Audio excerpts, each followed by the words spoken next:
जिल्हा परिषद प्राथमिक शाळा बल्लूर इयत्ता 4थीचे विद्यार्थी इतिहास प्रश्न मंजुषा सादर करत आहेत। प्रश्न पहिला, स्वराज्य म्हणजे काय? स्वतःचे राज्य। अहमदनगरचा कोण? निजामशाह। विजापूरचा कोण? आदिलशाह। संत नामदेवांचे गाव? नरशी। संत नामदेव कुणाचे भक्त होते? विठ्ठलाचे। संत ज्ञानेश्वरांचे गाव? आप्पेगाव। संत ज्ञानेश्वरांचा मोठा भाऊ? निवृत्तीनाथ। संत ज्ञानेश्वरांची बहीण? मुक्ताबाई। संत ज्ञानेश्वरांचा ग्रंथ? ज्ञानेश्वरी। संत ज्ञानेश्वरांचे समाधी स्थळ? आळंदी। संत एकनाथांचे मूळ गाव? पैठण। संत तुकारामांचे मूळ गाव? देहू। संत तुकारामांचा ग्रंथ? तुकाराम गाथा। संत रामदासांचे गाव? जाम। संत रामदासांचा ग्रंथ? दासबोध। शिवाजी राजांचे वडील?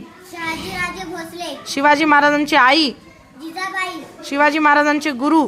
दादाजी कोंडदेव। सिंदखेडचे कोण? जाधव। फलटणचे कोण? निंबाळकर। जावळीचे कोण? मोरे। मुधोळचे कोण? घोरपडे। निजामशहाचा वजीर? मलिक अंबर। कोंढाणा भागात धुमाकूळ? बाजी घोरपडे। शिवरायांचे मेहुणे? बजाजी निंबाळकर। सुपे परगण्याचे सरदार? संभाजी मोहिते। जावळीचे जहागीरदार? यशवंतराव मोरे।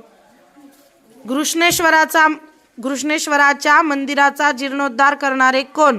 मालोजीराजे भोसले। आदिलशहाने शहाजीराजांना दिलेला किताब? सर लष्कर। शिवरायांचे वकील? पंताजी गोपीनाथ। अफजल खानाचे वकील? कृष्णाजी भास्कर। अफजल खानाचा अंगरक्षक? बडा सय्यद। बडा सय्यदला ठार करणारा? जीवाजी महाला। अफजल खानाच्या मृत्यूची बातमी विजापूरला पोहोचवणारा? फाजल खान। Very good.